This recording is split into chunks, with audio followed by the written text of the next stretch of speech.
んのイラストを添削していこうと思います。漫画家を目指しています。頑張って描きましたが、左右の腕のバランスが何回描き直してもおかしい気がしています。まずこのイラストのいいと思ったところからお伝えします。可愛いですよね。特に僕がいいなと思ったのは目と髪の毛ですね。この物憂げな瞳がすごく魅力的だと思います。それから髪の毛やつれたバサバサした感じがするんだけども、それもこの子のミステリアスな魅力につながっていると思いました。ちょっとね雰囲気が暗いんだけども、だけどこの子のキャラクター設定を見るとクールな性格で話しかけにくいオーラを出しているけど、本当は人とたくさん話したいと思っている子って書いてあったんで、そのミステリアスなオーラっていうのが絵から出てると思います。正直言って体とか影とか服とかいい加減ではあるんだけれども、ムードでなんとかなっているというか、絵を描かない人が見ればうまいねって言われる雰囲気ができてると思います。大体ね、イラストを見る人っていうのはここしか見てないですからね、ここが魅力的であればこっから下は多少狂いがあっても気づかれないっていうのが正直なところかな。だけどこの人は漫画家を目指してますからね、なんとなくで描いた絵では認めてもらえないと思います。それではこのイラストどこをどうすればもっとレベルアップするのか、この絵はタイガさんが描いた元の画風の見本として置いておきたいので、この絵をトレースしていきたいと思います。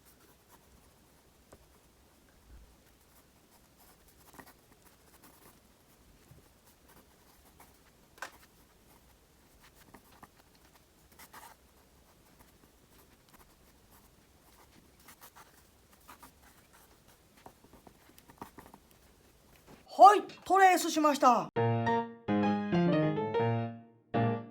まず顔からいこうか。すごい可愛い顔してるんだけど、俺がトレースしながら怖いなと思ったのは、耳がね3個あるみたいなのよ。こことこことこことこれが怖えと思って、この耳がこれで1個って言いたいのかもしれないけど、だとしたらこっちも同じようにこんなに大きい耳なのかな。これ1個これ1個これ1個っていう感じに見えて怖って思ったんだけど、これが耳だって相当でかいよね。ほっぺたからこめかみまであるっていうか、全体的にちょっと左右対称じゃないっていうか、髪の毛無視したらこんな感じ。これでも大きいかな。こんな感じかな。だから髪がこうあったらほとんど耳見えない感じでもいいと思うんだよね。この耳が見えてるのが可愛いっていうんだったら、この髪の毛の下ろしてるこれをちょっと小さくする、ここをね幅を狭くするといいかな。ちょっとこの耳が不自然に感じた。鼻と顎を結んだらここだよね。右利きだと思うんだよねこの人、タイガさん。右利きで、右利きの人は輪郭がこうなるんだよね。大げさに言うとこっちがまっすぐでこっちがこう丸くなるんだよね。この人もこうなってるよね。こっちがまっすぐでこっちが丸く。僕の本のキャライラスト劇的改善テクニック114ページ目にも書いてあるんで見てください。これポイント1だな。100個のうちの一番初めに説明してるわ。ここちょっと整えようが、どっちに整えるかでも話変わるんだけど、シャープすぎるから。輪郭がこうなってると耳がやっぱ狂いやすくなるんだよね。この耳がこっちがどうしても大きくなるっていうか、こうなるから輪郭がこれに合わせるとこっちの耳がでかくなるんだよね。それもあってこっちの耳が大きくなったっていうのもあると思います。輪郭整えることで耳も同じぐらいの形に揃うかなと。これ書いたタイガさんが腕がどうしても左右アンバランスな気がすると、それを確かめるために、今回はちょっと脱がしていくしかないんだけど、こうだよね。肩がこうからこれ消して、胸がこうで、この服の線を消していくね。これカバンも消そうか。カバンもね、胸がこうだからこうだよね。ここが腰だからこうだよね。セーラー服を消した方がいいね。こういう感じが、こっちがすごいボコッと開いてることに気づくよね。多分このカバンがここに書いたからここが開いてるんだと思うんだけど、こういう風にしていくと裸を描いてないことがわかるよね。いきなり服から描いちゃってるからこうなっちゃう。で、足がここにあるってことはお尻とこうつながるよね。こういう風にこっちもこうつながるよね。こういう感じかな。足がすごい大脚度もこんな感じか。服を着せた状態で体を正しく描こうと思っても難しいって思ってる方がいい。めんどくさいと思うかもしれないけど、裸からこう描いてそれに服を着せた方が絶対正しく描けるんで、ここがまたはどうなってんの、これがここが繋がらない。もうこんな感じかな、お尻の影なんか卑猥だな。もうこうしようか、ここはまっすぐこういう感じってことがわかるよね。そしたらなんか変な体をしてるっていうことに気づいてくるよね。こうすると宇宙人みたいに見えちゃうっていうか、特に、初心者はこの首が太くなって体がちっちゃくなってあるあるなんでね。これも首を見てからこの腕を見ると不自然に見えるじゃん、すごく。これはまず体を整えていかなきゃいけないってことになるよね。ちょっとこの中心のこれを伸ばしとこうか。左右対称を確認するためにね。鏡に映したみたいにバシッとしなくてもいいけども、大体のこう目安というか、こういうのがうまく描けるようになろうと思ったら、体はもう裸から描くっていうのを習慣にしないとダメだよね。俺も何度もこの裸から体を描くことが大事だよって言ってるんだけど、もうこれは多分永久に伝わらないんだろうね。これは言い続けても100年言い続けても多分これは伝わらないんだと思う。でこの子を見ると割と幼児体型なんで、あんまりお尻を大きくしないでおこうと思うんだよね。幼児体型だけど胸は大きいんで、雰囲気的にこういう感じで、肩幅がちょっと広い幼児体型の割にはね、気持ち小さくして、この手は後ろにやってるみたいなんで、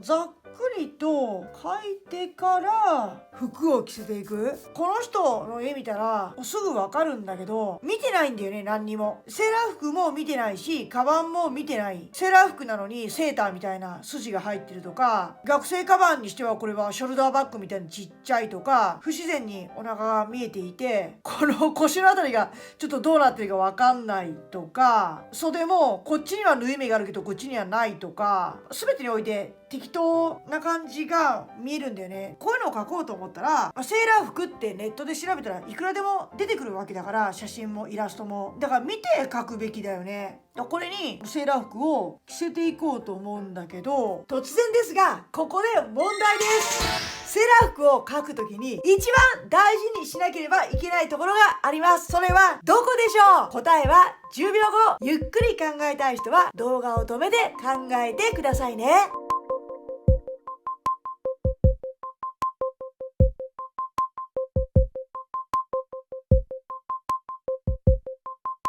正解はセーラーカラーです。わかりましたか？やっぱりセーラー服っていうぐらいだから、一番その特徴であるセーラーカラー、この三角の部分だよね。ここをきっちり描いてほしいよね。これ見るとセーラー服なのに、ここが全然セーラー服らしくないっていうか、ヨレヨレで、このセーラー服の可愛いポイントであるセーラーカラーが全然描けてないんだよね。これはやっぱりちゃんと描かないと。この三角の部分が可愛いわけじゃん、セーラー服って。これが描けてないとね、この三角がちゃんとしてるだけでもだいぶ可愛くなる。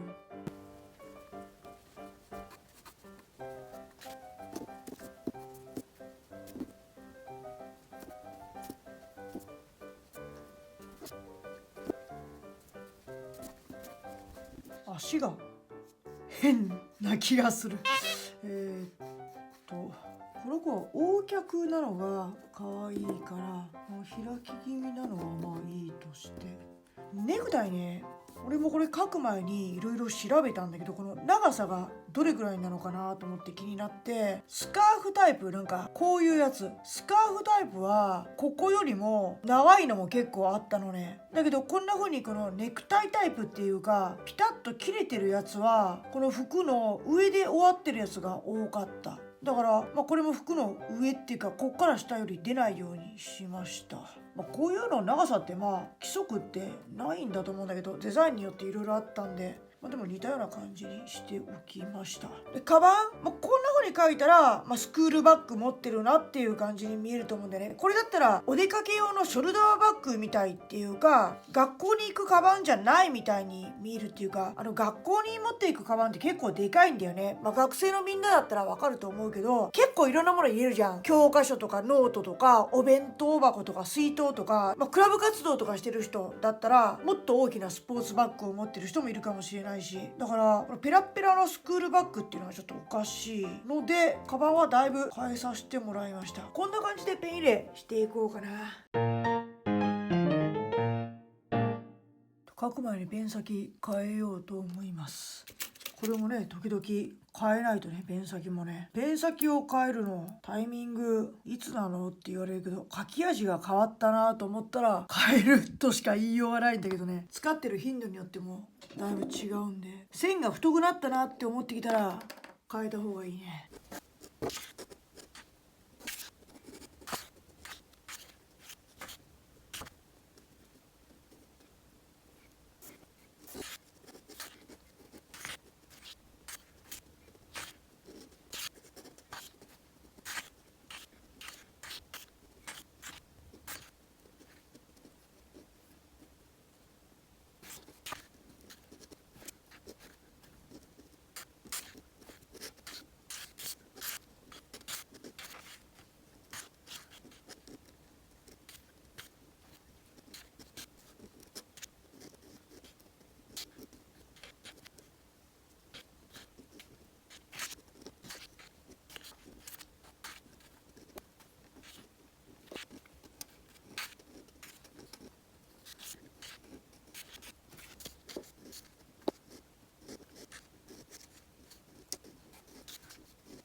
ツヤベタ塗っていこうと思います。結構繊細なんで、これも細めに塗っていこうと思います。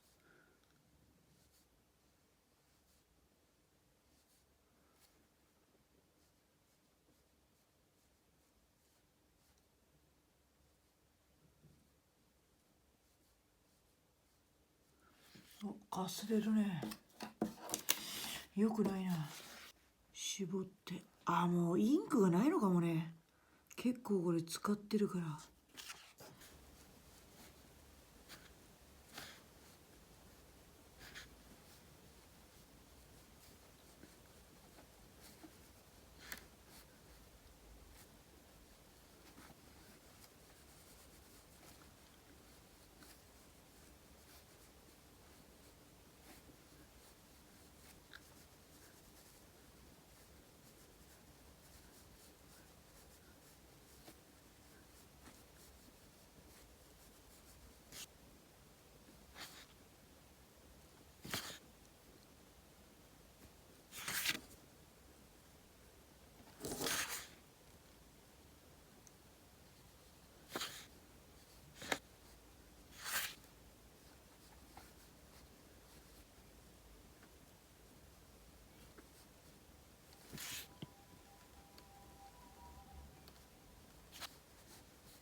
髪の毛描くときに、なんつうのかな、毛先を顔に対してまっすぐ割るんじゃなくて、気持ちちょびっと巻いてやる。毛先をちょびっとだけくるっとしてやるだけでも健康的な髪の毛に見えるんで、やってみて。まっすぐだったらバサバサでお化けみたいな感じに見えちゃうって言ったらいいのかな。少しだけ気持ち中に入れてやると健康的な髪の毛に見えます。髪の毛がこう乱れ髪なのがこの子の魅力でもあるんで、乱れ髪を足していきます。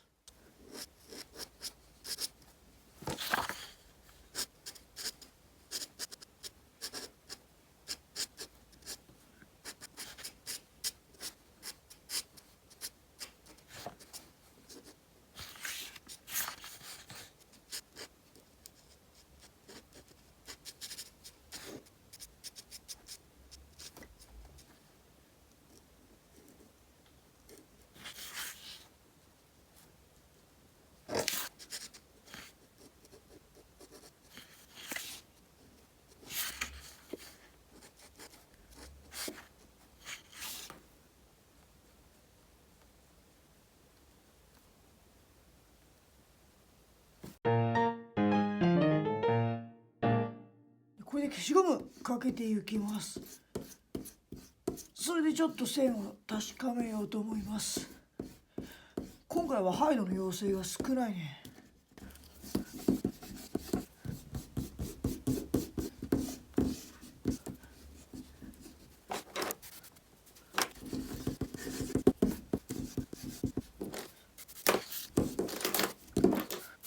これで一旦消して、こっち側の作品と風合いを近くしていきたいんで、ちょっとこうシャカシャカ縦で線が入ってるんで、これを少し入れていきます。でどの辺に入れるかちょっと簡単に当たりをつけようかな。でこれもあんまり入れると古臭くなってしまうんで、ほどほどに入れようかなと。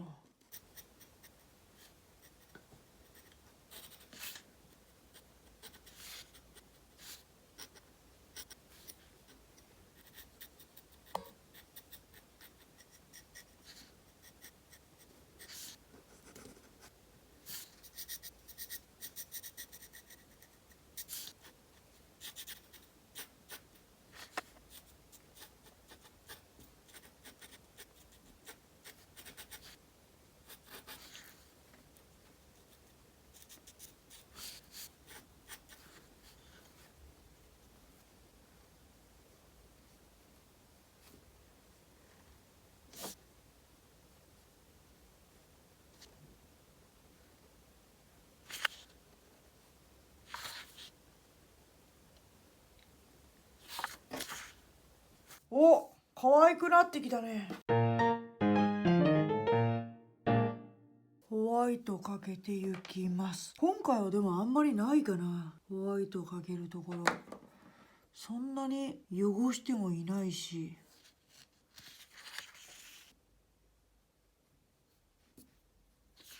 あんまないね今回。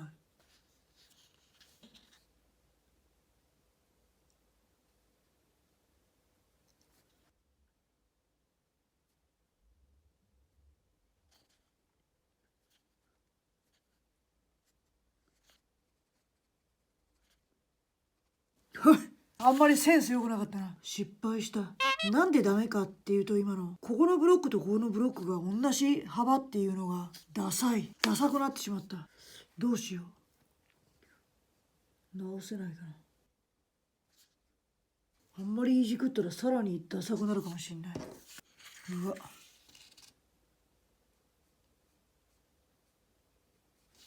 これ以上いじくらない方がいいかな。こういう髪の毛にこういうホワイトの入れ方をほとんどしたことがない。やめればよかったね。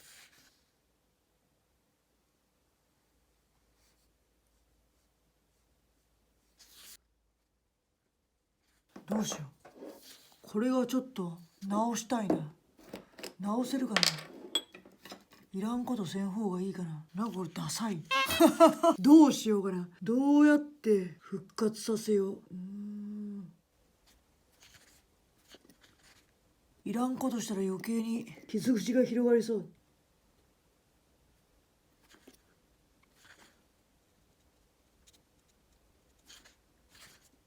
おお、あ、これでちょっと傷口が塞がった。ちょっとマシになったね、ここが。これで乾いたらトーン貼っていこうかな。でここからトーンを貼っていこうと思うのですが、この絵を見るとぼかしが多いというか、おそらくこれデジタルで塗ったと思うんですね。ここまでぼかしが強いと印刷に出ないって言ったらいいのかな。白黒には白黒の描き方をしなくちゃいけなくて、もうこれだったらカラー原稿ぐらい細かい分解じゃないと出ないんですね。こういうのが漫画の原稿としては適さないので、こっち側ではここまで淡い濃淡みたいなものはつけないでおこうと思ってます。ただ雰囲気は残したいんで、これ見るとこっちが明るくてこっちが影みたいな感じになってるじゃないですか。そのあたりどうしようかなっていう感じなんだけど、スカートとセーラーカラーの部分にグラデーショントーンを貼っていこうかなと。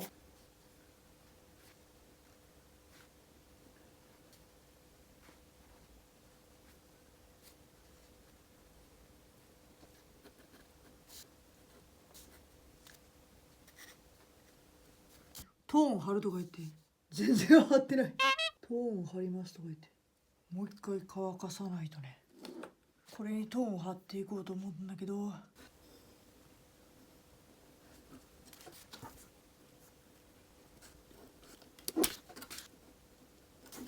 あんまりグラデーション感じないな。でこうしようかな。こうして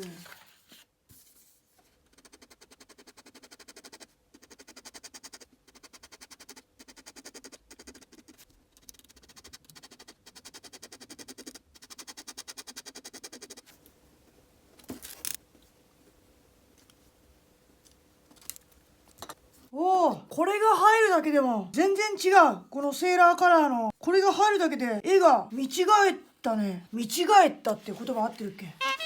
見違えた、見違えた、見違えるようだ、絵が見違えるようだ。合ってる使い方。すごい引き締まった。この襟が入るだけで全然違う。びっくり。61番じゃなくて31番にしよう。あんまり見た目に変わらないんだけど、こっちの方が粒が粗いんだよね。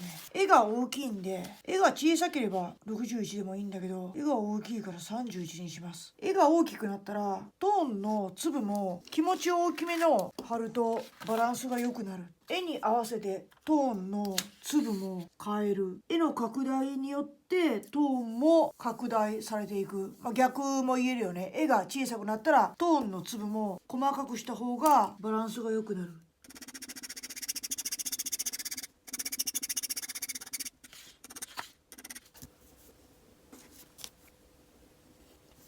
ほっぺたにトーンを貼ろう。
描き終わってから改めて自分が描いた絵を見ると、なんかこう頭でっかちっていうか下半身がちっちゃい気がしたのね。なんか不自然に感じたんで、他の人に絵を見せておかしくないかって聞いてみたんだけど、いやおかしいと思わないよっていう意見が返ってきたんだよね。このままでもいいんじゃないって。だけどどうしてもおかしいなって思ったんで、その人の感覚的なものではなくてちゃんと絵を確かめようと思ったのね。この絵を iPad に入れて、まず中心を確かめてみたんだよね。そしたらやっぱり足元なんかずれてるんだよね。ちょっとこう斜めになってるっていうかで、下半身の小さいのを確かめるためにこの人物をなぞったんだよね。で上半身はおかしいと思わないんで、一旦上半身を描いて元の絵を消して、この状態でこの裸の絵を描いてみると、こいつに服を着せてみたら、多分大体これでおかしくないと思うんだよ。で最初のこの絵を重ねて確認すると、やっぱりちょっとスカートが短いとか足が歪んでるなっていうことに気づいたので描き直しますマネージャーとかに本当に大変じゃないのって言われたんだけど、違和感を感じたのにこのままにしておくわけにちょっといかないんで、俺時々こういうことをやるじゃん。書いてからなんか違和感感じてもう一回修正するっていうね。でなんでそんなことが起こるかっていうと、ちょっと言い訳をさせてもらうと、書いてる環境が、こう机があって、机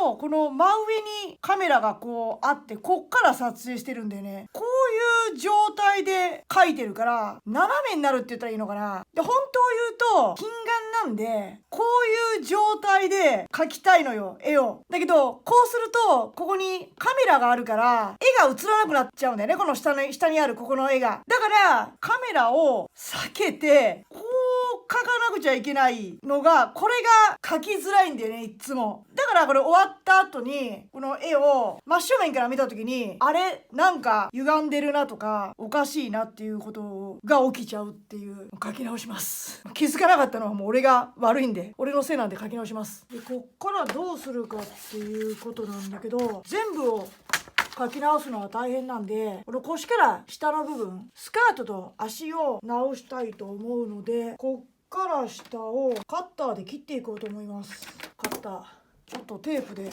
簡単に留めて、どうしようかな。どう切るかが問題なんだけど、ズバッと分かりやすくこう切るかも。じゃあ切ります。みんなが見たいやつが見れるよ。スクリーントーンカッターでさ切ってたらさ、下の絵まで切れないんですかっていう質問をすっごい受けるんだけど、今俺下の絵まで切るよ、みんなの期待通り。なんか下の絵まで切れないんですか切れないんですかってやたら聞かれる。何回切れないよって説明しても切れないんですかって聞かれるから、これ切ることをもう待ってるんだなってすげえ思うんだよね、あれ聞くと。だからもう切るね。多分この展開をみんな待ってる。これももうめくっちゃう。これもういらないから。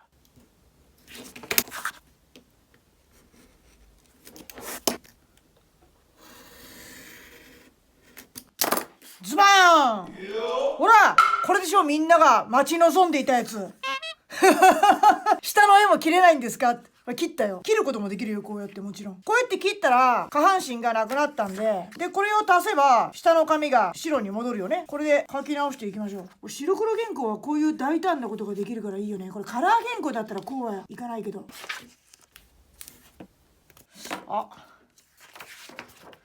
俺黒いテープやめといた方がいいな。透明とか白がいいな。透けちゃうから黒が。応急処置。これ本当にマジの怪我する時に貼るテープじゃないかなこれ。いいよ、絵の応急処置だよ。もう絵の怪我だよ、もうこれは。よいしょ。白だったらね透けないからね。黒だったらちょっと映っちゃうから、これはダメだね。ほい、これで白くなった。これ今俺テープがなかったんで救急箱に入ってるようなテープで貼っちゃったけど、本当はクリアテープとか薄くて透明度の高いテープで貼った方がいいです。あんまり分厚いテープで貼るとこの段ができちゃうんで、ペン入れする時にガタンってなっちゃうから、なるべく薄くて透明なテープを使ってください。でこっからこの下書きのこれを透かしてみたいんで、もう一回この間違いの絵をなぞります。俺が描いた絵を俺がイラスト添削動画するみたいな感じにします。いつもねこれを視聴者さんの絵でやってるけど、これを俺の絵でやるっていうね。でもこれはもう消すの分かってるんで適当に。これが間違いなんでこれよりも大きい感じっていうか。でこれの中心をもう一回、鼻と顎を結んだところの中心をもうちょっとこれぐらいだよね。これぐらい。横脚って言ってたから、それにとらわれすぎちゃった。これぐらいでおかしくないはず。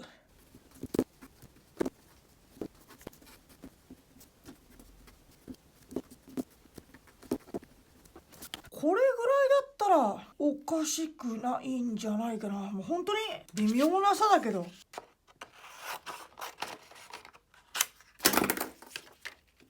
本当にちょっとした差だけど、スカート気持ち長くして横脚すぎるのをちょっとまっすぐに。これだったらさほどおかしくないかな。下書きを整えたんでペン入れしていきます。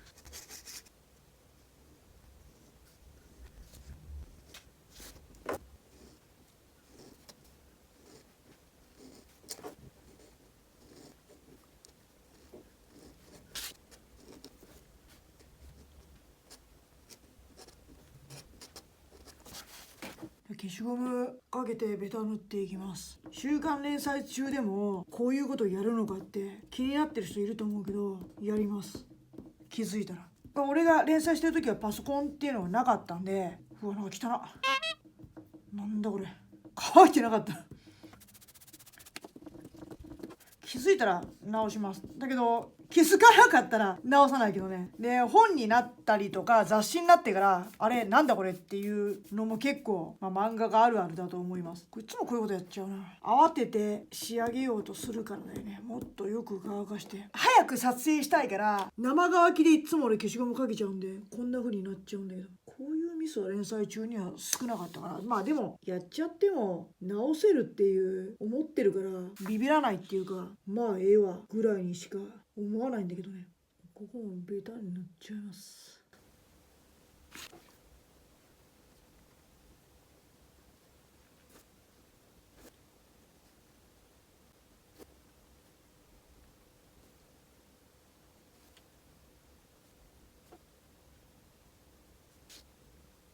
じゃあホワイトかけていきます。あ、そうだ、これを書こうと思ってた。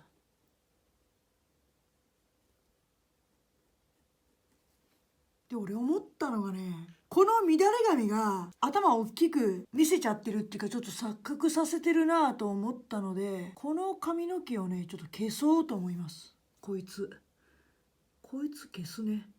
これがなんか頭が大きく見えるんで、これね、これが印刷に映る可能性があるんで、一応ホワイトかけとこうと思うんだけど、あんまり綺麗に埋まらないと思うんでね、これをホワイトかけたとて。ただこういう線は印刷所で消してもらえるんで、そんなに心配しなくても大丈夫です。原稿を切っちゃって大丈夫なのって思いながら見てる人もいると思うんだけど、漫画家の原稿なんてもうこんなんだらけですぶっちゃけ原稿をザクザクに切り刻んで入稿してるんで、白黒原稿だと大丈夫。カラーはそういうわけにいかないと思うけどね、白黒だったら大丈夫です。もう週刊連載とかやってると1枚の原稿をさ一人で書くなんて悠長なことしてらんないから、1コマ目は A さん背景書いて、2コマ目は B さんトーンを貼ってっていう風に原稿をザクザクに切り渡して、それぞれできたものをこんな風にテープで貼って合体させて編集部に入稿するなんて普通にあることだから。だからもうこれぐらいのことやっちゃっても何も問題ないです。結構乱暴なことしちゃっても印刷にさえ出なければ、デジタルだって同じだと思うんだよね。上のコマはトーン貼り A さんに頼んで、2コマ目は B さんに背景の合成頼んでっていう風に分けて頼んで、画面上で合体させて1枚の原稿に完成させると思うから、やってることは一緒だと思うんだよね。原稿が乾いたんでトーン貼っていきます。慌てないでやらないとね。こういうの編集でカットしようと思ったらできるんだよね。こういうやり直しみたいなんてさ、みんなに見せない方がカッコがつくわけじゃん。失敗したところを見せると、うわダサーって思う人もいると思うし、だけど俺は自分の失敗はいつもあえてカットしないのね。で、全部見せるようにしてるんだよ。で、それには大きく2つの理由があって、作業をやってると全部がパーフェクトにできるとは限らないんですよ。これものづくりやってる人だったらわかると思うけど、絵に限らずジオラマとかプラモデルとか DIY とか、そうだな、切り絵とかアクセサリーを作ったりとか手芸とかビーズ細工とか、もうほんと何でもそうなんだけど、作ってる途中であれ思ったのと違うとか、失敗したとかっていうのは必ずあるわけだよ。だけどその経験が臨機応変に対応するっていう能力をつけていくのね。手作業をこなしていく人っていうのはそんだけ多くの失敗もしてると思うんだよね。この時はこうやって直そうとか、こうやって何とかしようとかっていう風に、そこで考える力もつくし、技術力もつくのね。だから俺はこう自分の失敗もどうやって直していくかっていうのを見せることで、これから絵を描こうとしてる人たちとかものづくりをしようとしてる人たちに、失敗しても恐れなくていいんだっていうことを伝えたくって、自分が失敗してるところをカットしないようにしてるのね。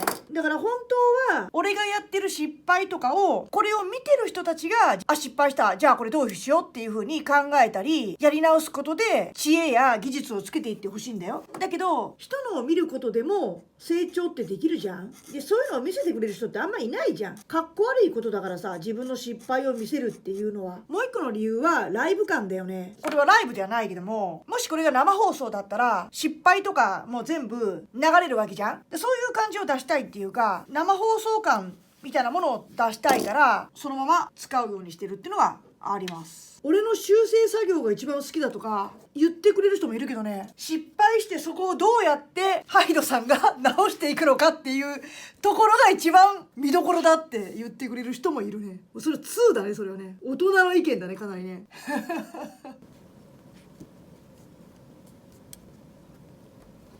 下半身ばかりに気を取られてスカーフ書き忘れてることに気がついたんで、これも最後に書き足しておきました。はい、アクシデントがありましたけど完成させることができました。耳が3つに見えるようなところを2つに見えるようにしました。髪の毛の表現がちょっとバサバサだったんでね、乱れ髪でありながら一本一本は綺麗に見えるように表現しました。セーラーカラーがシワシワだったので綺麗に整えました。セーラー服らしさが出たと思います。学生カバンがショルダーバッグのように小さかったのでスクールバッグを持って見えるようにしました。腰のあたりがだらしなく見えたので普通にスカートを履いているように整えました。スカートの裾あたりも不自然だったのでスカートのプリーツを整えました。全体的に影が暗くて印刷すると多分バッグとかスカートはもうベタに写ってしまうと思うので、陰影がありながら陰気さっていうものをなくしてみました。絵を描くヒントにしてください。